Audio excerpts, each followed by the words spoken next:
गैसावा के दाम बढ़ी गए। कबो नहीं सोचली ऐसा होई जइतै। Presented by Rama Films. गैसावा के दाम बढ़ी गए।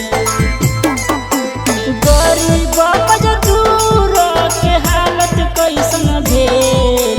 गरीब मजदूर के हालत कैसन भेल। कबो नहीं सोचलिए ऐसन होई जइतै खेल।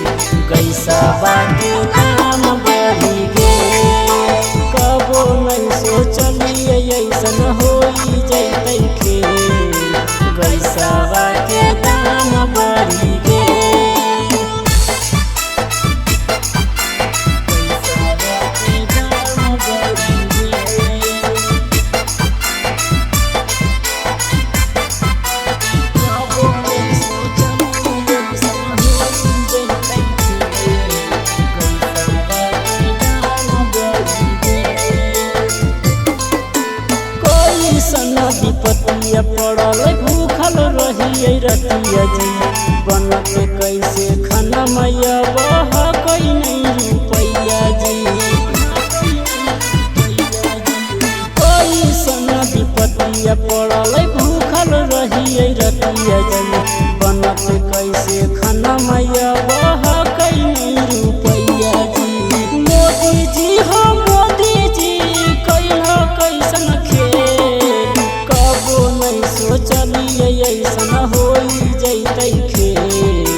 गैसावा के दाम बढ़ी गेल। कबो नहीं सोचलिए ऐसन होई जइतै खेल। गैसावा के दाम बढ़ी गेल। गैसावा के दाम बढ़ी गेल। कबो नहीं सोचलिए ऐसन होई जइतै खेल। गैसावा के दाम बढ़ी गेल। भारत सरकार करो है बड़ा बड़ा भाषण जी। गरीब लोगन के कैसे चलते राशन जी।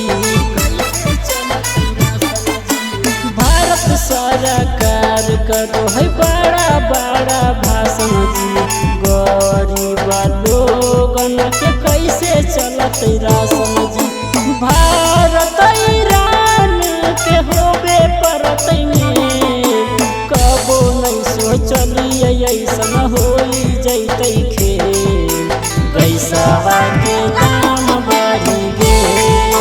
कबो नहीं सोचलिए ऐसन होई जइतै खेल। गैसावा के दाम बढ़ी गेल। Presented by Rama Films.